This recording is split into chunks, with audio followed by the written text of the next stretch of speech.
đừng có bu cái đụng chân trời.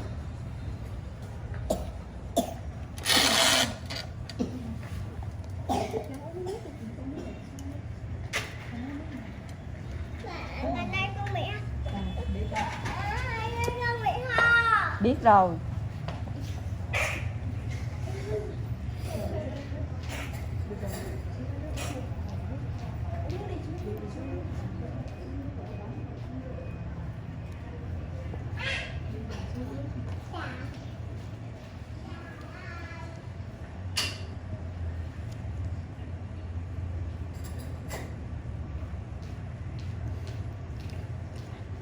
Cái thành nhiều lúc có thấy cho anh rảnh vậy sao? Sáng ưa đùm trước đứa sau đứa này. Cực dễ sợ đó mà còn ưa đùm như đó đi. Cái đi rất sợ trễ làm nữa. Chạy. Mấy con bác mà An ngồi đó luôn hả? Đâu có. An ngồi trường luôn hả? Gì nhớ An chứ ngồi trường đâu có An đâu. An sáng trước đồng cái đèn chứ. Ăn sáng mua ra nó ăn sáng chứ. Dạ, hủa An ngồi trường đó. Tưởng mà ăn chiều.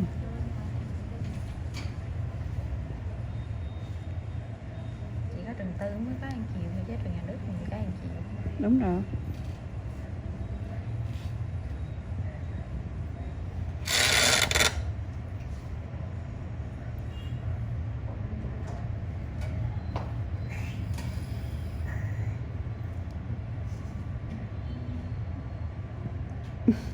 Lần này về để ít đi làm nghe chưa, để dành nhiều quá, làm lại từ đầu đây. Dạ. Đời vừa rồi làm xong về đỡ đúng không chị? Đỡ lắm. Đỡ lắm ngon. Bác đi ra đi bay tới đón rồi con kìa.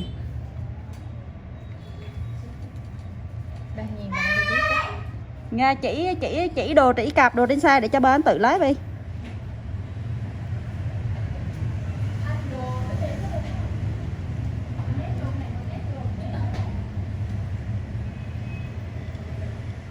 Nghe tiếng của xe rồi.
Đổi chị cái kim bây giờ ơi.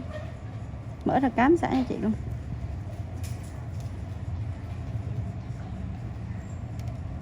Dục ra nó.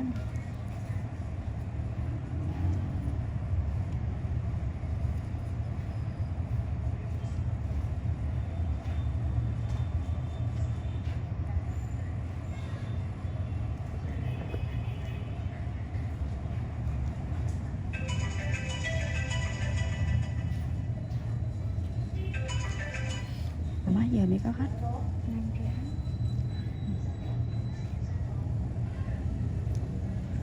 Nghe quá nhiều chuyện đó.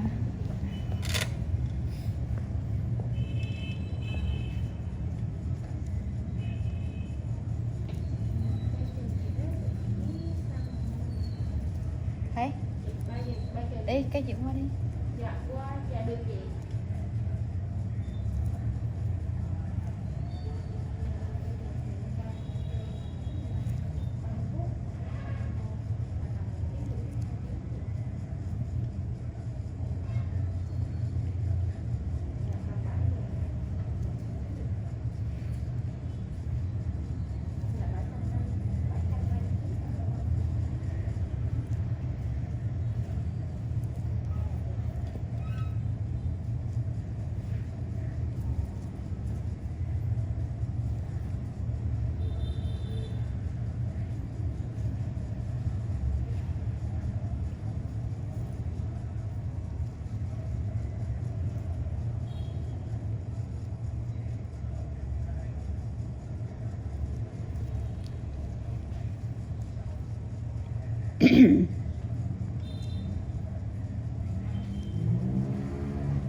Hôm trước ít thằng Chiến này ra nhiều vậy? Dạ không, Chiến nó ít hơn nữa chứ. Ít hơn nhưng mà chị quen với cái cảm giác mà hết rồi. Cái trừ mạc đã cái mình không quen chứ nữa. trước em quay tới 5-7 cái video luôn mà, chứ em quay có 3 cái video chứ mấy mà.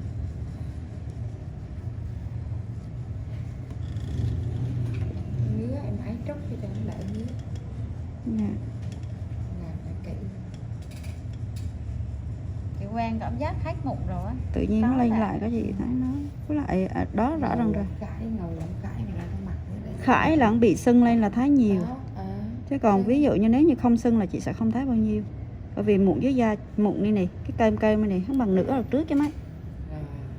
Hắn bằng nửa đợt trước rõ ràng vì em quay video ra, đếm video là lòi ra thôi. Để trước quay cậu mới tới 5 cá lận mà. 5 cái rưỡi. Là thành 55 phút. Chưa tính mấy phút làm thêm riêng nữa. Là thành 1 tiếng. Trời lòng còn có nửa tiếng chứ mấy. Chị đầu ba. Nhiều là vì giờ rọn hết rồi á, cái chờ chị Thái lên á. Lên cái cháo.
Tính là mình đó mấy người nó dũa mạnh dạn kinh doanh chứ hề.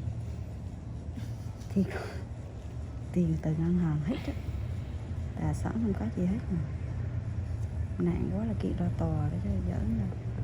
Không đi hả thấy bữa đi việc nợ hết mà có bị đi đâu. Vì số nhiều thì quy ra tội lừa đảo rồi. Pickups don't exactly attract the left-brain thinkers among us, and Raptor owners will want to drift it in rear drive mode, probably on the way out of the dealership parking lot. Maximum lateral acceleration is a mere 0.71 g. So why not just allow the locking diff to engage in two-wheel drive? Ford says that's not the way it works right now, but the company is always listening to its customers. So if you want a locking diff in rear drive mode, petition your local Ford representative. What do we want? Roosty drifts. When do we want them? As often as possible. Out on the pavement, the Raptor's stopping power is, surprise, surprise, very close to that of the TRX. Halting the Raptor R requires 205 feet at 70 miles per hour and 430 feet from 100 miles per hour, both of which are slightly lengthier than the TRX's stops. The Ram betters the Ford by 7 feet from 70 miles per hour and 3 feet from 100 miles per hour. Lowe's, towering price, can't lock the rear diff in 2WD, concedes horsepower bragging rights to the TRX. If you're looking to spot a Raptor R in the wild, it won't be easy. First of all, except for its bulging hood, the Raptor R looks very much like an EcoBoost Raptor with the 37-inch tire package. The trucks at Silver Lake were also emblazoned with the graphics package that riffs on the Raptor digital mud pattern by constructing the black part of the graphic out of tiny 8s. On the driver's side of the truck, the Raptor logo renders the second R in Raptor orange, which looks great unless the truck is the same color, in which case it looks like you're driving a Rapto. On the passenger's side, the first R is orange, so on that side you've got an Opter. But you can delete the graphics for no cost if you prefer to let the 5.2-liter Predator speak for itself. Which, at wide open throttle, it does at an 83 decibel bellow, the same number we measured from a certain other supercharged 4x4 mega pickup. There also won't be a million Raptor RS to spot, given that the base price is a cool $109,145. Whether that roughly $30,000 more than a base Raptor and $26,000 more than a TRX sounds worth it or totally ridiculous depends on your point of view, and maybe whether your neighbor has a TRX and is overdue for a FOMOCO riposte to those 6 a.m. Hellcat cold starts. It's tempting to conclude that since Ram built the TRX and Ford built the Raptor R, that's where this ends, but we suspect not. GM, what say you? Our 2022 Kia Carnival proved useful and really darn nice. 40,000-mile wrap-up. Kia's overall excellence is becoming so pervasive that even its products in dwindling segments, like minivans, are now among the class leaders. Many automakers killed off their people haulers years ago in favor of 3-row SUVs. Kia has a great one of those, too, in the 10 Best winning Telluride, but still chose to re-up its van for a 4th generation for 2022. It even christened it with a new name, Carnival, to replace the old Sedona moniker. As minivan connoisseurs ourselves, we promptly ordered one up for a 40,000-mile test. Slightly more than a year later, we can report that the Kia Carnival not only lives up to expectations for the sliding door species but also continues to cement Kia's newfound reputation for building desirable, high-quality, and functional vehicles, no matter the form they take. Wanting to test out all the gadgets and gizmos the Carnival has to offer, we chose a loaded SX Prestige model. Finished in $495 Astra Blue paint, our van stickered for $49,000 and included a tow hitch and roof rack crossbars for maximum utility. We knew we'd be doing some hauling with this van, and we did, strapping stuff to the roof on occasion and even towing a small U-Haul trailer that was well under the 3,500-pound towing capacity.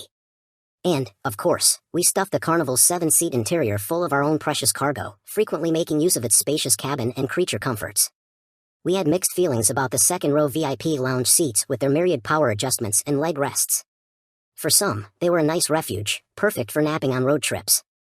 Others found their operation clunky, and they robbed the third row of space for passengers. The fact that you can't remove them also proved annoying when hauling large items. Indeed, Kia appears to have listened, as it has made the VIP seats less available on the 2023 Carnival. They no longer come standard on the top trim, an 8-seat layout is the default setup, and are now a no-cost option. Our van's dual-screen rear entertainment system is also now optional rather than standard on the SX Prestige model. The Carnival matched its EPA combined rating during its stay with us, averaging 22 miles per gallon. That's perfectly fine, but our recent long-term test of a Toyota Sienna minivan, which comes only as a hybrid, has shown us that there's a better way. It averaged 29 miles per gallon, offered all-wheel drive, and was only a few ticks slower than the V6-powered Carnival, which got to 60 miles per hour in 7.4 seconds at the end of its test. Would I get the Carnival instead of the Sienna that gets 50% better fuel economy, mused editor-in-chief Tony Quiroga. No. But this is a nicer van. That sentiment was shared among the staff, as the Carnival's design impressed inside and out. Kia has attempted to make the minivan, with its cleverly placed C-pillar trim and a more prominent nose, look like an SUV. It doesn't entirely pull off the trick, as the Carnival still has the unmistakable sliding doors and large windows of a van, but we heard from friends that the look of this Kia could convince them to consider a minivan for the first time. Deputy video editor Carlos Lago also liked the jazzed-up cabin, with its patterned metal trim, good-looking display screens, and easy-to-use knobs for the audio system and HVAC controls. 2023 Ford F-150 Raptor R brings the V8 Fury. Update December 27, 22. This review has been updated with instrumented test results. The day began with weather to scare Gordon Lightfoot, when the gales of November came early at Michigan's Silver Lake dunes. Eventually, the rain abated, but the towering dunes were so thoroughly soaked that there was almost too much traction. Not too much for the guy in the rental Buick Encore, we guess, but enough to make even the steepest of dunes but a minor inconvenience to the 2023 Ford F-150 Raptor R. When you've got 700 horsepower and 37-inch B-block tires, wet sand may as well be a foot-thick lane of interstate slab. The Raptor R is the long-awaited but maybe not inevitable zenith of the Raptor brand. In a world with no Ram TRX, would Ford drop a Shelby GT500 engine in a Raptor? Science tells us that the mere act of observation influences outcomes, and we have to think Ford observed Ram selling all the $90,000-ish trucks it could build and said, you know, maybe we should do that. And while Ram won't say how many TRXs it has sold, the Stellantis trophy truck had a healthy head start on the Raptor R. We've already wrapped up our 40,000-mile test in our long-term TRX. On orange trucks, the oranger graphic makes it look like you're driving a Raptor. Ford. So it's a little bit curious, given the obviousness of the Raptor R's competition, that Ford didn't go for horsepower bragging rights. With the TRX making 702 horsepower, why not give the Raptor R 703? That would have been hilarious, and probably something Ram might do. Instead, Ford arrived at an even 700 horsepower at 6,650 RPM, and its powertrain engineers make complete sense when they say that you can't tell the difference between 700 horsepower and a little more than 700 horsepower. But trucks like this aren't about making sense, unless you commute to Mike's Sky Ranch in Baja.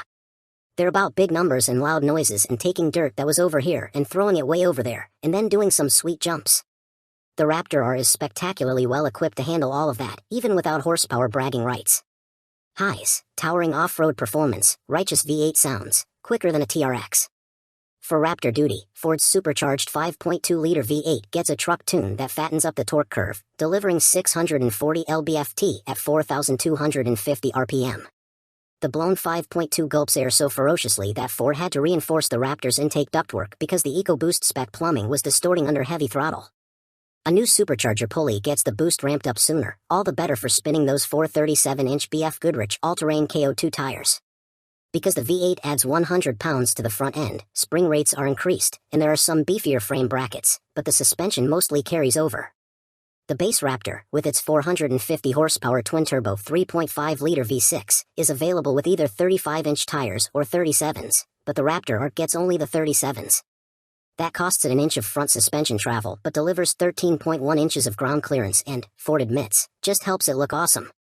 The 35s are rational, but the 37s say it's Sunday, Sunday, Sunday. And even though your ticket buys the whole seat, you'll only need the edge. The Raptor R, like its EcoBoost counterpart, is gloriously adaptable to whatever terrain you care to assault. The transfer case offers rear drive, auto four-wheel drive, high-range four-wheel drive, physically locked front to rear, and low-range four-wheel drive. You can also manually lock the rear differential, though not in two-wheel drive. The steering effort, Fox Live valve dampers, and exhaust sound all are independently adjustable via steering wheel buttons, which include an R button for your favorite preset modes. And there are drive modes galore to tailor responses for the situation at hand. Baja is our favorite. Wandering into tow/haul mode occasions a shock of recognition. Oh yeah, this is a truck, a useful thing that can tow and or haul. It's not just for sending the Raptor R into low orbit off Silver Lake dunes, although it's mighty good at that too. But so is an EcoBoost Raptor. Where the Raptor R distinguishes itself is when you flatten the accelerator, and the twin 4-inch exhaust cannons fire a fusillade of V8 fury, and your shoulders are buried into the Raptor R embroidery on the upper seat back while the 10-speed automatic shuffles gears quicker than a blackjack shoe rearranges the cards at the Golden Nugget. The front end climbs toward the sky, and the steering wiggles a little bit in your hands as the Raptor searches for traction. Passing power is explosive, with the towering Ford leaping from 30 to 50 miles per hour in 2.2 seconds, the same time we recorded from the 2019 Ferrari 488 Pista. Even on sand, it feels violently quick. What it feels like, really, is an F-150 Lightning extended range with way more noise and drama. The Ford engineers on hand agreed that Raptor R versus Lightning would be a good race. But Raptor R versus TRX is an even better one, and the Ford holds a narrow edge in acceleration tests.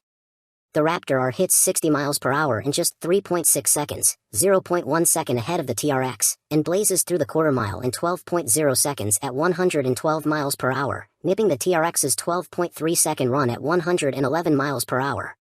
And those numbers don't fully communicate the Raptor's advantage, since Ford's 114 miles per hour speed limiter begins shutting down the party before the quarter mile is complete. Rewind the tape and we see that at 110 miles per hour, the Raptor has a wider lead, requiring just 11.1 seconds, compared with the Ram's 11.8 seconds. Also, the Raptor lacks a launch control mode and says no to brake torquing. Instead, oddly, the quickest launches happen using the auto hold function. These two things explain why there isn't a wider gap from a truck that weighs 6,077 pounds, which is 704 pounds slimmer than the TRX. That relatively lithe curb weight didn't translate to stinginess at the pumps, though, with the Raptor are merely matching the TRX's 10 miles per gallon observed fuel economy. Given the well-watered state of the dunes, indulging our juvenile urge to throw sand required running in rear drive mode. Which is how we discovered that, in addition to the electronic locker, there's a brake-based limited slip function for the open rear differential.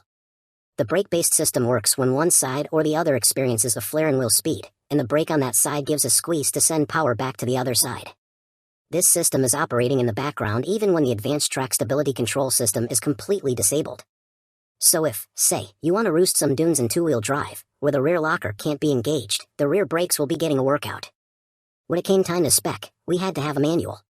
The last CTSV, the CT5V's predecessor, went automatic only, but Cadillac righted that wrong with the new car, and 62% of CT5V Blackwing buyers have chosen the DIY gearbox.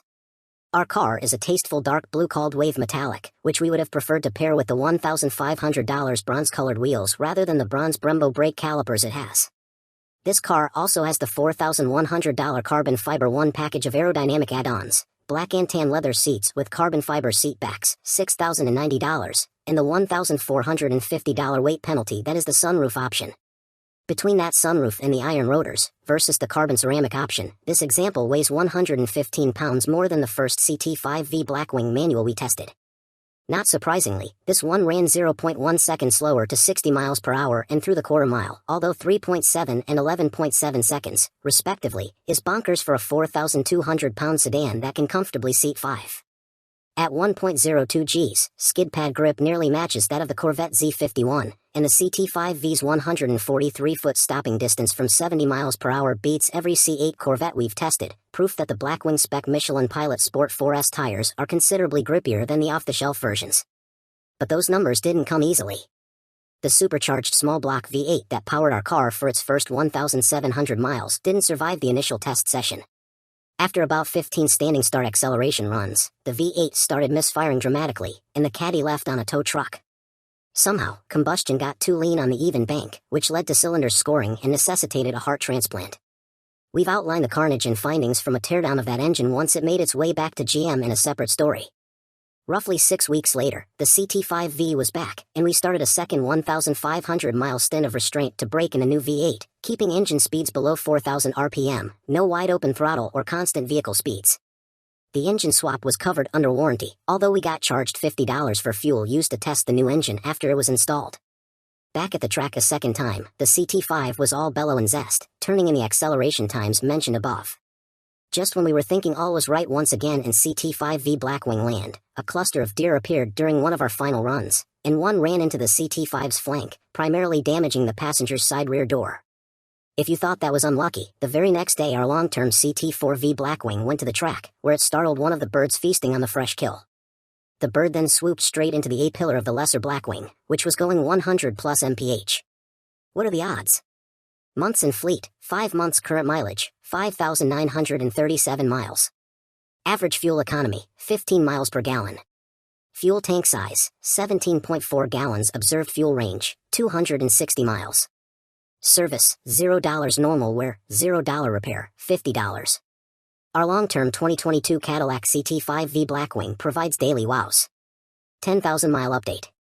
While she meant it in a much nobler context, Maya Angelou's quote, "Nothing can dim the light which shines from within," seems to apply quite well to our CT5V Blackwing. Our feverish praise for Cadillac's brightest ever four-door never wavered, although it has taken a couple pauses. Most recently, there was a $5,563 month-long pit stop to repair or replace every major passenger's side body panel and various trim pieces crinkled by a kamikaze deer during our second try at initial testing, after the engine self-destructed during the first go. But, like we said, the light from what is arguably the best sports sedan ever created isn't easily extinguished. Video maestro Carlos Lago sums up the CT5's all-around awesomeness. It's everything I could hope for or want from a daily driver sedan: comfortable, bonkers fast, subtle-looking, but also childishly loud. Part of the loudness is that the engine starts with an extra raspy blip during a cold start, which we enjoy every time. Our CT5 made the trip to this year's Lightning Lap and did a few laps of its own at Veer. To that, we'd add that this car's sizable trunk makes 5-person weekend getaways possible. We don't understand, though, why there's a hands-free unlatching feature when the lid can't power itself open all the way, requiring a hand to complete the task. Our CT5 has gotten out to see more of our corner of the world, traveling to Toronto, Indianapolis, Pittsburgh, and Virginia International Raceway for this year's Lightning Lap, where it did a few laps of its own and earned a track outline sticker on its rump. Commenters repeatedly praised the Caddy's high-speed serenity, comparing notes about how difficult it is to keep the cruising speed below 3 digits. And, totally unrelated, certainly, they mentioned the CT5's lack of range. While the supercharged 6.2-liter small-block V8 has gained 112 horsepower since the second-generation CTSV, the fuel tank hasn't gotten any larger. In fact, the CT5's 17.4-gallon hold is slightly less than the 18.0-gallon tank in our long-term 2011 CTSV wagon, a car that inspired similar complaints. We've crested 300 miles a few times, and the longer trips have pushed our running average fuel economy up by 2 miles per gallon to 17 miles per gallon. On highway legs, including our 75 miles per hour highway fuel economy test, we've seen as high as 22 miles per gallon, 1 mile per gallon better than the EPA highway figure, which means that theoretically a run in the high 300-mile range is possible. Although there haven't been any complaints about either the comfort or the finish of the carbon fiber back seats, the non-adjustable headrests hit tall occupants, like 6'5" yours truly, well below the top of the head.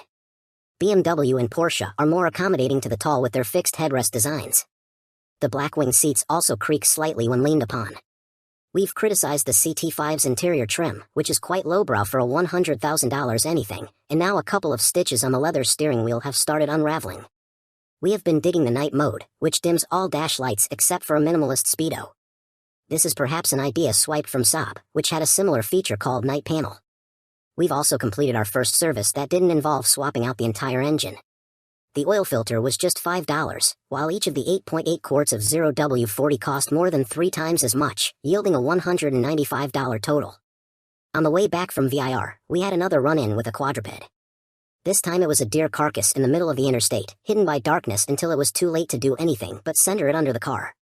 At every stop for the rest of that trip, we were bathed in the rank smell of warm and very bad meat, and the entrails shattered a couple of plastic underbody aero bits and dented the oil cooler. At least putting on a set of winter tires for Michigan's cold season should be easy. Right? But just as with our CT4V Blackwing, we struggled extensively to source tires in the CT5 sizes.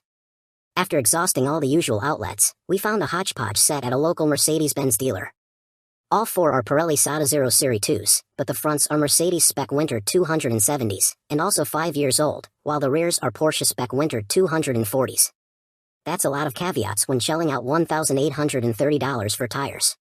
We also removed the low-hanging brake cooling ducts before snow has a chance to do that for us. The unavailability of tires will hopefully provide sufficient motivation for restraint. There's so much torque all over the CT5's tatch that this heroic V8 makes quick work of the standard 305 width Michelin Pilot Sport 4S summer pelts, so you can be up a gear or 2 and these squishy Pirellis still don't stand a chance. We are equal parts in awe and in love. Months in fleet, 9 months current mileage, 14,672 miles. Average fuel economy, 17 miles per gallon. Fuel tank size, 17.4 gallons. Observed fuel range, 290 miles.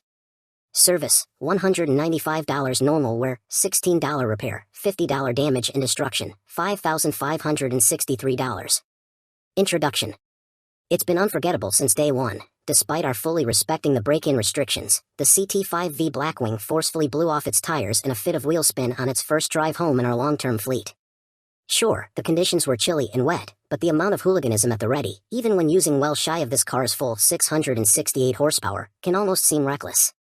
That is, if the CT5V weren't so communicative, predictable, and controllable, making it easy to ease past the limit without losing the handle. But we didn't yet know the breadth of emotions that Cadillac's V8 sports sedan would quickly sear into our memory during this long-term test. After the CT5V Blackwing ran with far more expensive 4 doors at our Lighting Lap Track Showdown, and after we named each of Cadillac's Blackwings to our 2022 10 Best list, we ordered up both for a long-term test so we could hang on to some of the best driving sports sedans ever created for as long as possible. Not much went wrong with our Carnival, but its scheduled maintenance costs did total a relatively high $1,091, and Kia doesn't offer complimentary maintenance like some of its rivals do. The only actual issues we had with the van included a blown speaker, which was replaced under warranty, and a damaged mud flap. That one was our fault, and we replaced it for $86. We also equipped the Carnival with Nokian Outpost APT tires for the winter months. These so-called all-weather tires are meant to offer better snow performance than all seasons, but aren't quite the same as full-on winter tires. They were just fine for traversing slippery conditions, but we occasionally found them to be noisy on dry roads. Based on our experience with the Carnival, we've reaffirmed our belief that many three-row SUV buyers would be better served by minivans. While we still like the Telluride a whole lot, the Carnival is considerably more spacious inside and offers a lot of bang for your buck, especially now that Kia has raised prices considerably on the 2023 Telluride. We loved having the Carnival around, and there's now a sad, minivan-shaped hole in our long-term fleet that will be tough to fill. 30,000-mile update. Now that the Toyota Sienna has finished its 40,000-mile stay with us, the Kia Carnival is the sole minivan doing duty in our fleet.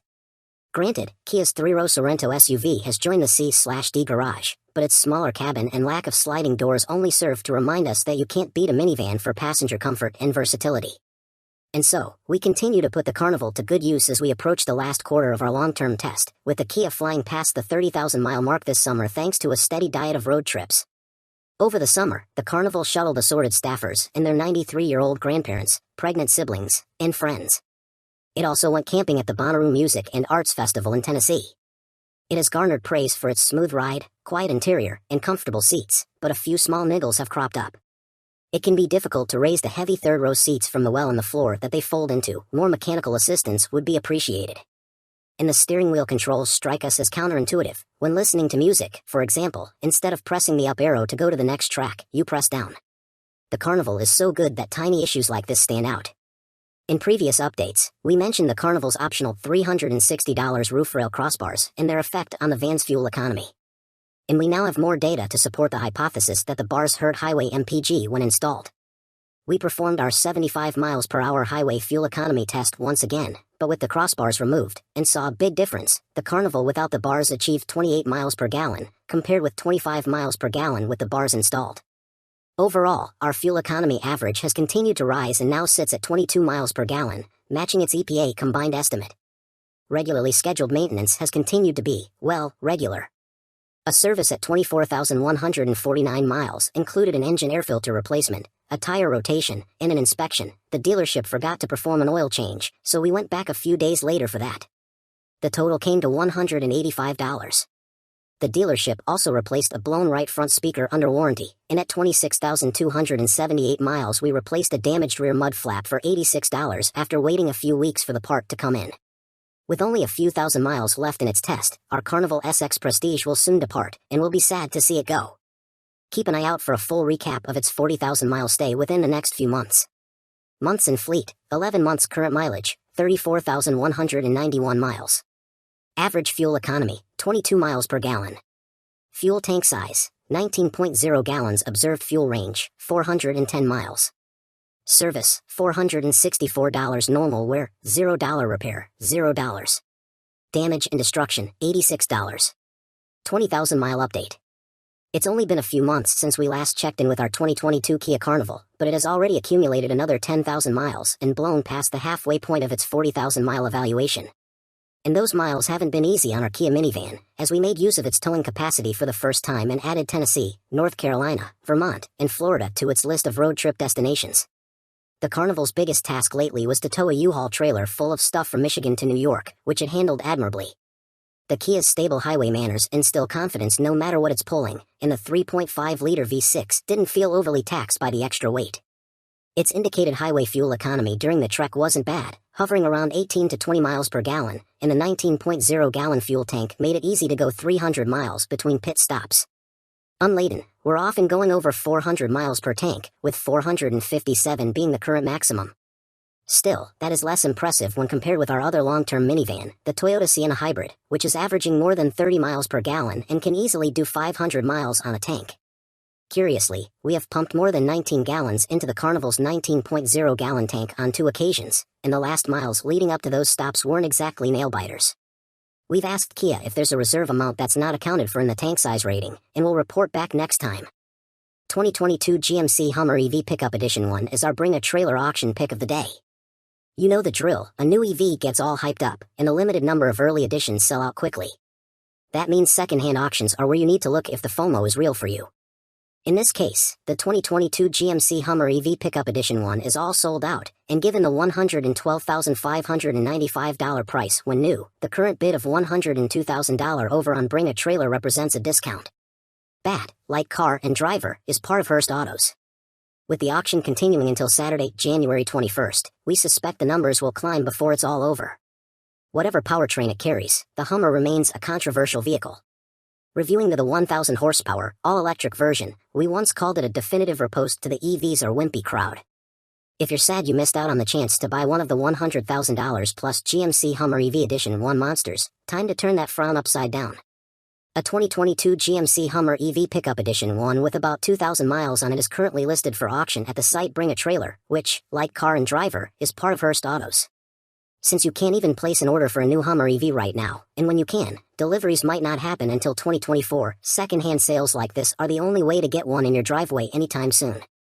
Originally priced at $112,595, this Hummer includes all of the headline-grabbing features that GMC is packing into the over-the-top EV. Crab walk four-wheel steering, the 200.0 kWh Ultium battery pack, underbody cameras, watts to freedom, WTF, launch control, and an infinity roof with 4 removable tinted glass sky panels. 3 motors, 1 in front, 2 on the back axle, provide a 0 to 60 mph time of approximately 3 seconds when the WTF mode is engaged. Super Cruise, an extreme off-road package, Bose audio, 18-inch wheels, and a multi-pro tailgate are all included. Once GMC opens up Hummer EV orders again, you could spec a new one to have similar specs to the Edition 1, but some features are exclusive to this model, like an Edition 1 badge. The contrasting interstellar white exterior paints and jet black and light gray faux leather interior also identify it as an Edition 1 model. This 2022 GMC Hummer EV is located in Washington State and has a clean title. It has had only one owner and a clean Carfax report. The seller is including a travel battery charger with 110V and 220V connectors and a home charging unit. 759 HP 2023 Aston Martin DBS 770 Ultimate is a limited run swan song. Aston Martin is retiring the current gen DBS with a bang, revealing the DBS 770 Ultimate in a limited edition of 499. Aston calls this its most powerful production car ever, thanks to a 759 horsepower 5.2-liter V12. The special car, which is already sold out, is part of the company's celebration of 110 years since it was founded on January 15, 1913. It is priced at the equivalent of $387,600 for the coupe and $415,960 for the convertible, Aston said. Update January 18, 23, added acceleration figures. If this is your first time hearing about the Aston Martin DBS 770 Ultimate, you're already too late. To celebrate the end of the current generation DBS, Gaydon has whipped up quite the barnstormer, only 499 of which will be built and all of which are already reserved. You snooze, you lose. It's one hell of a swan song too. In fact, Aston Martin says the DBS 770 Ultimate is the most powerful production car the automaker has ever produced. Under that long hood is a 5.2-liter V12 engine producing 759 horsepower and 664 pound-feet of torque, which is delivered to the rear wheels through a ZF-built 8-speed automatic transmission and a standard mechanical limited-slip differential. Aston Martin claims all this power is good for a 3.2-second hustle to 60 miles per hour, although the convertible takes an extra 0.2 seconds to reach the same speed. Top speed is a suitable 211 miles per hour. Aston Martin didn't just jack up the boost pressure and call it a day. While it does use the same carbon ceramic brakes as the standard DBS, a whole raft of updates under the skin should boost its handling prowess as well. A beefier front crossmember and rear undertray boost overall torsional stiffness by 3%, while front and lateral stiffness is up by 25%. A new solid-mounted steering column should bestow the driver with some additional feel, and the adaptive dampers carry unique tuning too. If the FOMO hasn't already crept in, it will as soon as you see a DBS 770 Ultimate roll by. It is handily the sharpest DBS variant on the block. Tweaks to the bumpers bring an angrier look alongside additional airflow, and that focus on aerodynamics continues by way of a massive horseshoe-shaped vent on the clamshell hood. There's also a flashy new set of 21-inch wheels, available in 3 finishes and wrapped in Pirelli P0 Performance summer tires. The DBS's interior was already pretty radical, but Aston Martin has kicked things up a notch for this final edition. Standard sport seats include semi-aniline leather and uniquely quilted Alcantara. The center armrest gets a cute little leather strap with a laser-etched badge carrying the DBS 770 Ultimate logo. The model designation can also be found on the door sill plaques. Of course, any owner can go above and beyond what's seen here, thanks to Aston Martin's Q bespoke services, which can add all manner of clever graphics and paint colors into the build. The 2023 Aston Martin DBS 770 Ultimate will be limited to 499 units, split between 300 coupes and 199 convertibles, with production starting in the first quarter of this year and deliveries happening in the third. Unless you're waiting for one to pop up on Bring a Trailer, you're out of luck because the order books are already closed. The base engine will remain a 147 horsepower 2.0-liter inline-4 paired with a continuously variable automatic transmission. A more powerful turbocharged 1.6-liter inline-4 will be available, likely on the sportier N-line model, and produces the same 195 horsepower and 195 pound-feet of torque as before. Hyundai has yet to confirm the transmission for this model, but it previously used a 7-speed dual-clutch automatic. We're hoping that the raucous 286 horsepower Kona N performance model will stick around, too, but we may have to wait a little longer for more information on that. There's also a Kona hybrid, but we're not sure if it'll be sold in the US or not. Its powertrain, which consists of a 1.6-liter gasoline engine and an electric motor and produces a total of 139 horsepower, appears to be the same as what's offered in the Kia Niro. A Kona electric model will also return, but specs aren't yet available for that. In terms of size, the new 2024 Kona is bigger than before, with a 2.3-inch longer wheelbase and a 5.7-inch longer overall length. Hyundai says this improves rear seat room and cargo space. A few additional photos of the interior show the dual 12.3-inch display screens that will be offered, likely only on higher trim levels. Holy Tonale. New 2024 Alfa Romeo Tonale SUV starts at $44,590. The 2024 Alfa Romeo Tonale small SUV is the company's first plug-in hybrid. Pricing starts at $44,590 for the entry-level Tonale Sprint, while the fully loaded version starts at $49,090. The mid-level T trim and top Veloce are available for pre-order today, with the Sprint ready later this spring. Every Tonale comes with a plug-in hybrid powertrain that uses a turbocharged 1.3-liter inline-4 engine and produces 285 horsepower. All-wheel drive is also standard. The Italian-built 2024 Alfa Romeo Tonale is coming to shake some Italian seasoning on the subcompact luxury crossover segment that's filled largely with German offerings such as the Audi Q3, the BMW X1, and the Mercedes-Benz GLA class. Available today for pre-order, we now know pricing for the new Alfa SUV, but its entry-level trim won't become available until sometime this spring. The Tonale is Alfa Romeo's first plug-in hybrid and is a small SUV that slots in below the Stelvio. It shares its platform with the Jeep Compass but is more closely related to the upcoming Dodge Hornet that also goes on sale later this year. While every Tonale gets the same 285 horsepower turbocharged 1.3-liter inline-4 plug-in hybrid powertrain with a 9-speed automatic and all-wheel drive, the crossover's options are split among 3 trim levels. Only the top 2 trims, Veloce and T, are available for pre-order today. The Tonale is currently eligible for the $7,500 federal EV tax credit. Tonale Sprint starts at $44,590 and serves as the entry point for the mini Alfa Romeo. It comes with an impressive list of standard equipment such as silver 18-inch wheels, keyless entry and ignition, remote start, heated cloth seats, and a heated steering wheel. A 10.3-inch infotainment touchscreen with Apple CarPlay and Android Auto are also standard. There's even wireless smartphone charging.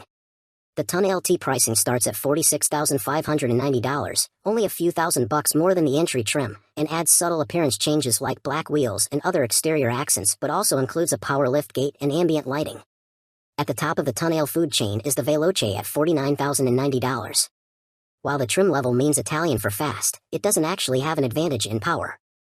But it should feel livelier thanks to its larger 19-inch wheels, Brembo brake calipers, and a sporty adaptive suspension. The Veloce has the nicest interior of the bunch, with perforated leather seats and synthetic suede upholstery, and it's the only way to get paddle shifters. While its commanding starting price does give it a bigger price tag than other plug-in hybrids such as the Ford Escape PHEV, Toyota RAV4 Prime, and Hyundai Santa Fe PHEV, it has more horsepower than other gas-only crossovers its size. Alfa hopes that its beautiful Italian design and richly equipped standard features will win hearts. 2024 Mercedes-Benz CLA gets new looks, electrified powertrain. Mercedes revealed the 2024 CLA lineup, previewing newly styled front and rear ends, restyled headlights, and new wheel options. Peak output stays at 221 horsepower, but a newly electrified powertrain adds 13 horsepower to bring peak power lower in the range. There's no word on official pricing yet, but Mercedes expects the new CLA to start arriving at dealerships later in 2023. Mercedes isn't quite ready to give the CLA a full redesign, but instead is offering a slight facelift to please fans of the compact four-door. Along with it comes a newly electrified powertrain. The 2024 model gains a 48-volt hybrid system to help with acceleration. In the low end of the rev range, it adds a power boost of 13 extra horsepower. During braking and acceleration, the starter generator recuperates energy, which it then uses to supply the 12-volt onboard network in the 48-volt hybrid system with electrical energy. The system appears to work similarly to the hybrid system in the Mercedes-AMG SL43, which utilizes a belt-driven starter generator to boost horsepower at lower RPM. The CLA's looks are updated at both front and rear, although changes are minimal. The front fascia gets new shaping, and the grille swaps its old speckled dot design for one spangled by the Mercedes star. The biggest visual changes are redesigned headlights and taillights, which drop the lower portion of the daytime running lights. There are two new color options, Hyper Blue, which is exclusive to CLA models, and Starling Blue. 3 new wheel designs also join the lineup. The AMG Wing cooked up its own series of revisions and upgrades for the AMG CLA 35 and CLA 45 models, which sport a new AMG-specific front end. Opting for the AMG Aerodynamics package plus adds a fixed rear spoiler. Output in the AMG CLA 35 stays put at 302 horsepower, though it receives the same 13 horsepower boost as the non-AMG variants. The AMG CLA 45S is a different story, with power increasing by 34 horsepower to an impressive total of 416. According to Mercedes, the AMG CLA 45S can sprint to 60 miles per hour in 4.0 seconds. Inside the CLA, the standard display has grown, with a 10.3-inch instrument cluster and a 10.3-inch touchscreen, both running the newest MBUX infotainment system. One of the features is a choice of 3 display styles, the fully informative Classic, a sporty version with a dynamic tachometer, and the minimalist discrete setting. Wireless Apple CarPlay and Android Auto have both been added, and there are new trim levels, with a choice of carbon, open-pore wood, or in an AMG-exclusive brown microfiber option. Stepping up to the AMG line brings the number of interior upholstery options from 3 to 5, adding 2-tone color schemes into the mix. Standard safety systems have been updated as well, providing customers with parking assist and a mirror package. Mercedes has not offered any word on pricing yet, but said it expects to have CLA models arriving at U.S. dealerships later in 2023. This content is imported from Pole. You may be able to find the same content in another format, or you may be able to find more information at their website. 2024 Hyundai Kona will grow larger but doesn't gain power. Hyundai has revealed more specs for the redesigned 2024 Kona. It features carryover engines and offers a hybrid variant, which hasn't yet been confirmed for the US. We expect the Kona to go on sale here later this year, although we're still waiting on US details.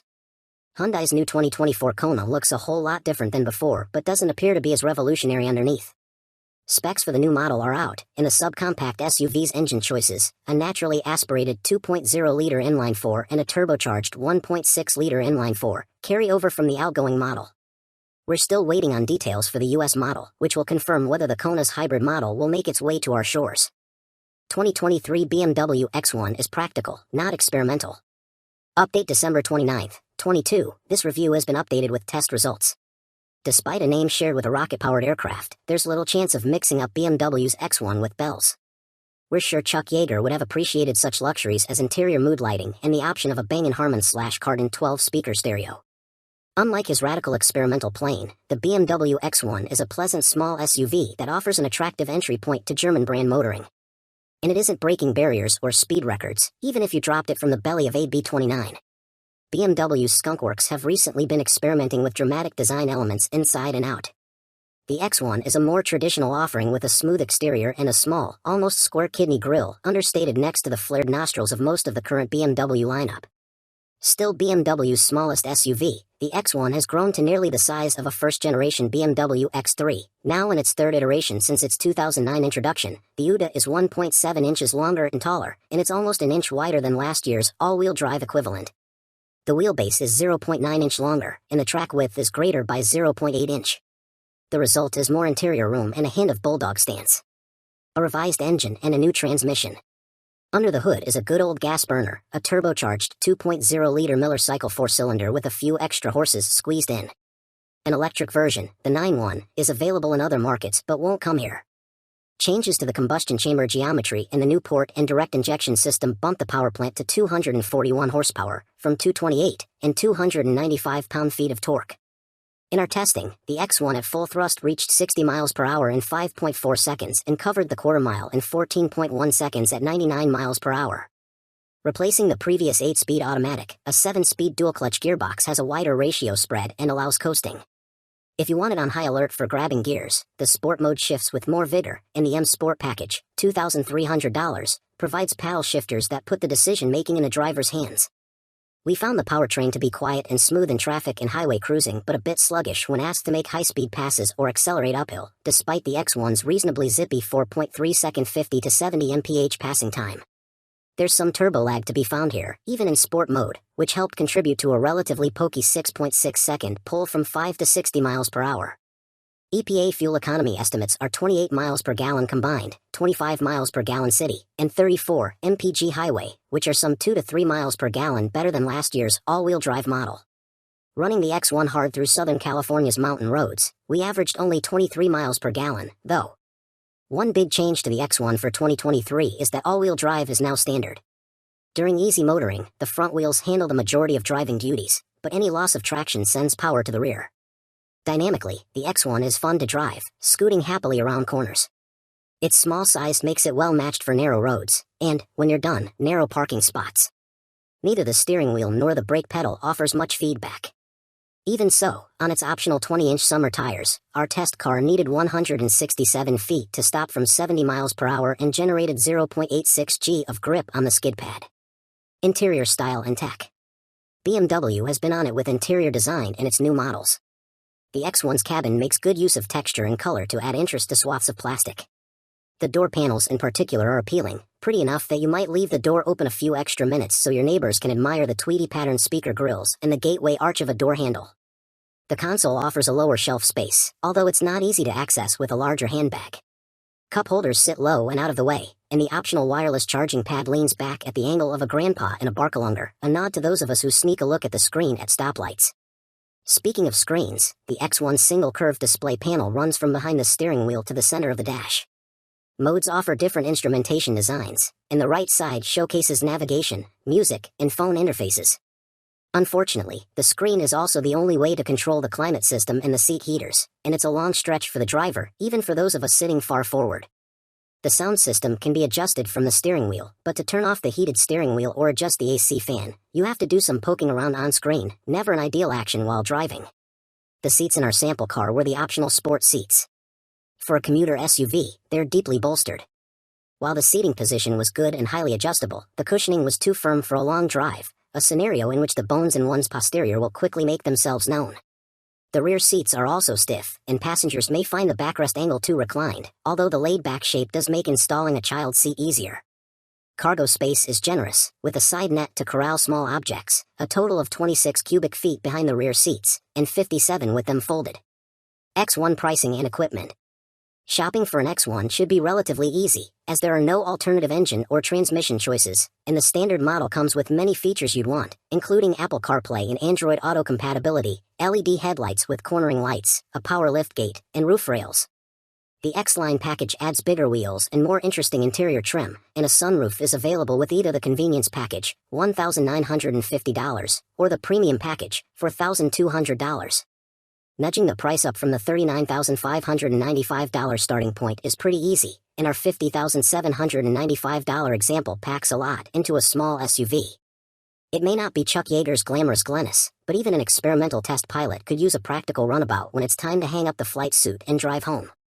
Kia doesn't price its vehicles as aggressively as it used to, but the starting points for the new Sportage, $27,615 for the base LX model up to $38,415 for a X Pro Prestige, fall into a competitive range for compact crossovers.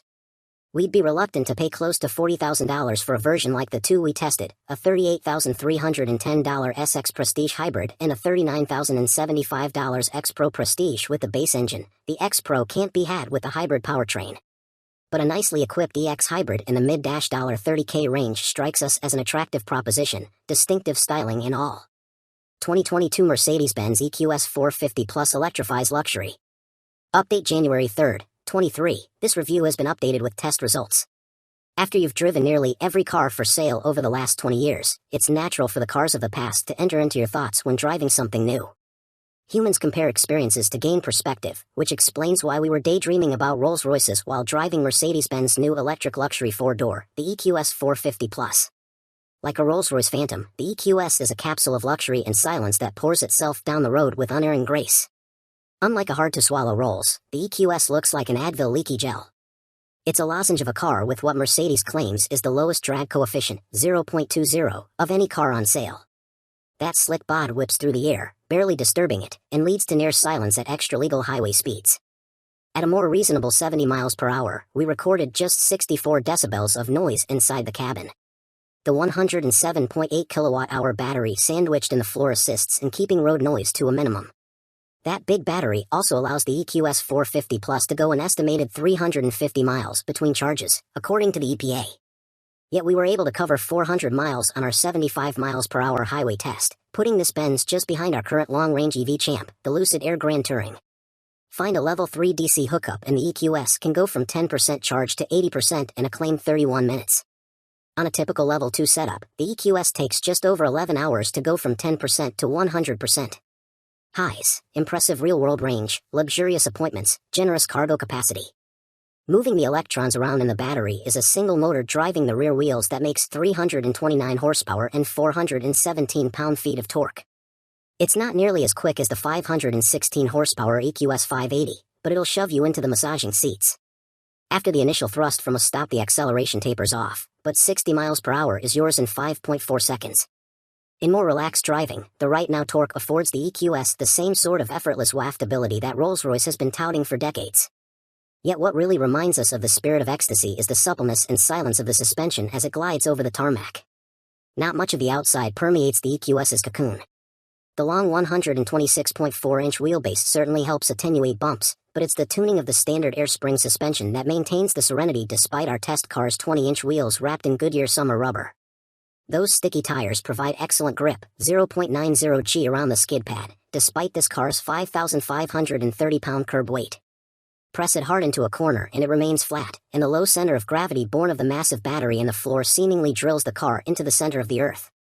Steering efforts are light and don't pick up much even in sport mode, but the easy efforts help mask the heft and size of this S-Class sized hatchback. Four-wheel steering turns the rear wheels up to 10 degrees in opposition of the fronts at low speeds, helping to shrink the turning circle to 35.7 feet, making this very big Benz feel like an A-Class. There's an ease and luxury to the whole driving experience that is only interrupted by the brakes. Hitting the brakes in the EQS starts with energy regeneration from the motors and then blends in the stopping power of the 4 massive brake rotors. Stepping into the brake pedal is an initially mushy experience that doesn't slow the car much. Keep pushing and you reach a hard point where the pedal resists being moved farther. Press harder and the deceleration finally hits, but it takes a lot of pedal pressure to get meaningful braking, and by then you're sailing toward that burgundy Corolla at an alarming rate. Give yourself considerably more space than the 167 feet it takes to stop from 70 miles per hour and 351 feet from 100 miles per hour. 2023 Kia Sportage leads with bold styling. Update January 12, 23. This story has been updated with test results. Given the smashing success that is the Kia Telluride, it might have been smart for Kia's designers to simply scale down that 3-row SUV's squared-off looks when it came time to redesign the brand's smaller crossovers. But the latest generation of the midsize Sorento doesn't stick to that template, nor does the new 2023 Sportage, which brings a distinctive look to the compact segment. Whether you'll be a fan of the Sportage's design is another story. We won't call it ugly, but its face is somewhat polarizing. With boomerang-shaped accent lights, low-mounted headlights, and a wide-mouth grille, the front end makes a strong statement. What exactly that statement is, we'll leave up to you. The rear end is a bit more cohesive, with smooth surfaces and taillights that remind us of the handsome units on the Kia EV6. The Sportage surely won't be mistaken for its corporate sibling, the Hyundai Tucson, which also looks striking for a mainstream crossover. The Sportage is not all about form, though. Significantly larger than its predecessor in length, wheelbase, and many other dimensions, the new model is on the big end of the compact SUV spectrum. It doesn't offer a third row of seats like the Volkswagen Tiguan and the Mitsubishi Outlander, but a 3.4-inch increase in wheelbase greatly expands its rear seat and cargo space. We like how the rear seats slide and recline, and the Sportage's 40 cubic feet of cargo volume behind the second row just edges out what the Honda CR-V offers. Highs: spacious interior, lots of features and options, good ride quality. This Kia's interior trappings also are nicer than that Honda's. Upper trim Sportage models have two integrated 12.3-inch display screens in front of the driver, one for the digital gauge cluster and the other for infotainment. Both screens have bright, crisp graphics, and the dashboard's various materials are pleasant to the touch where it counts, and still nicely grained hard plastic where it doesn't. Another screen down on the center stack is flanked by two physical knobs that can display either haptic climate control buttons or a row of navigation and audio controls. The functions of those two knobs can also change depending on inputs, which is a neat feature but not necessarily a convenient one when you reach down to adjust the volume and realize the knob is currently set for temperature control. More knobs and buttons reside on the center console to manage everything from the optional heated and ventilated seats. An EX model we drove had glaringly blank buttons for the ventilated seats it wasn't equipped with, to the various drive modes and off-road settings, such as hill descent control and the ability to lock in the all-wheel drive system. Like basically every other crossover maker these days, Kia is touting its vehicle's capability in the dirt, and it's now offering the Sportage and X Pro trim with all-terrain tires and some rugged-looking visual tweaks.